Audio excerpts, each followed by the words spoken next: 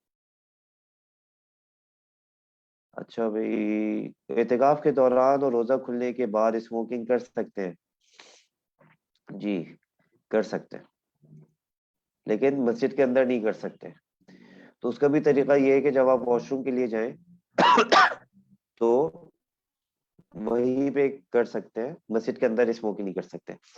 البتہ اس بات کی کوشش کریں کہ دیکھیں جو ہمارے یہ جو رمضان ہے نا، ہماری بہت زبردست ٹریننگ ہے، تو اسموکنگ کرنا تو کوئی اچھی بات نہیں ہے نا۔ تو اگر اسموکنگ اگر آپ چھوڑ دیں، رمضان اتنا اچھا موقع آپ کو پرووائڈ کر رہے ہیں، چھوڑ سکتے ہیں، چھوڑ دیں، ٹھیک ہے، تو یہ سب سے اچھی بات ہے۔ جواب اچھا، پھر کیا کہہ رہے ہیں، مسجد زیر تعمیر ہے، اعتکاف میں کیا حکم ہوگا؟ بھئی اگر متبادل جگہ نماز چل رہی ہے تو اب اعتکاف وہ کہاں پہ کریں گے؟ یعنی اعتکاف جن دنوں میں آپ جہاں پہ بھی کریں گے نا، تو وہاں پہ نماز ہونا ضروری ہے۔ تو اگر متبادل جگہ پر نمازیں چل رہی ہیں، وہیں پہ اعتکاف کیا جا رہا ہے، تو وہیں پہ کر سکتے ہیں۔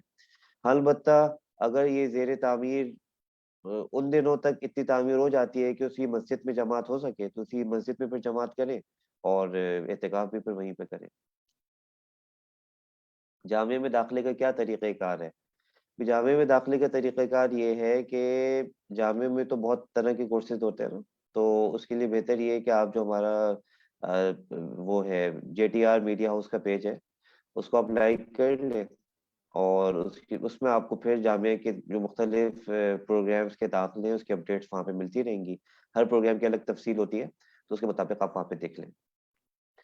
جوان آدمی کی سی صف میں نماز پڑھے؟ جوان آدمی کون سی صف میں نماز پڑھے؟ بھی جوان آدمی جو پہلی صف میں نماز پڑھے۔ اگر غلطی کوشش پہلی صف کی کرے، اب پہلی صف پہلے سے بھری ہوئی ہے تو ایسا تھوڑی کر سکتے کہ کسی کو پیچھے کرتے وہاں پہ اس کی جگہ کھڑے ہو جائے۔ بس جب آپ پہنچے اس وقت جس صف میں جگہ مل جائے، جو سب سے کلوزسٹ امام سے صف میں جگہ مل جائے، اس کی کوشش فرمائے۔ البتہ یہ ہے کہ کسی کو تکلیف نہ ہو، ایسا نہ ہو کہ اگلی صف میں جانے کے لیے جو ہے نا وہ کسی کو رونتے ہوئے جا رہے ہیں، دھکا دیتے ہوئے جا رہے ہیں، کسی کو ہٹاتے ہوئے جا رہے ہیں، جگہ نہیں ہے، تو اس طرح سے نہ کریں۔ بہت سہولت سے آپ کو جس آگے کی صف میں جگہ مل سکتی ہے اس کی کوشش کریں۔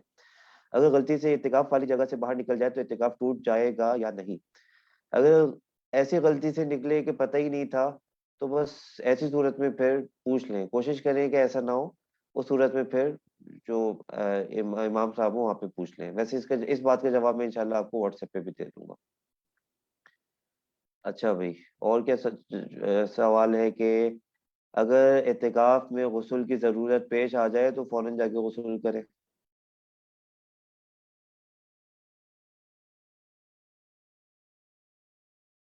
تو کیا طریقہ طریقہ کار ہوگا اعتکاف کی جگہ سے اٹھ کر جانے کا؟ بھی اعتکاف کی جگہ سے اٹھ کے مسجد ہے، تو مسجد سے پھر باہر نکل جائیں، اور مساجد میں عام طور سے اس بات کا اہتمام کیا جاتا ہے کہ متکفین کے لیے پراپر سسٹم ہو کہ غسل وغیرہ وہ کر سکیں۔ تو بس جو اپنے ضروری کپڑے ہیں جو چینج کرنے کے لیے، وہ جلدی سے اٹھائیں اور لے کے نکل جائیں، ٹھیک ہے۔ اگر اس وقت کپڑے موجود نہیں ہیں تو مسجد سے باہر نکل جائیں، اور پھر کسی سے اپنے کپڑے منگا لیں، پھر نہانے کے لیے چلے جائیں۔ میرا نام عالمگیر ہے۔ اعتکاف میں بہت آدمی بیٹھے ہیں، ان میں امیر مقرر کرنا ضروری ہے؟ نہیں، اعتکاف میں جو لوگ بیٹھے ہیں ان میں امیر مقرر کرنا ضروری نہیں ہے، کیونکہ وہ ایک جماعت کی حیثیت سے وہاں پہ نہیں بیٹھے ہوئے، ہر فرد اپنا اپنا اعتکاف کر رہا ہے۔ کلی اناگ میں پانی کیسے ڈالیں روزے میں اور غسل میں؟ تو جب آپ روزے کی حالت میں ہوں گے نا، تو کلی بس اس منہ ہی منہ کے اندر کریں گے، غرارہ نہیں کر سکتے، ٹھیک ہے۔ اسی طرح آگے کے پان پر تمام کرے کہ غرارہ نہیں، زیادہ بھی۔ اور یہ کوئی سوال ہو وہ آپ پھر ہمارے واٹس ایپ گروپ پہ جواب دے دیے۔ اللہ تعالیٰ کی توفیق اور اگر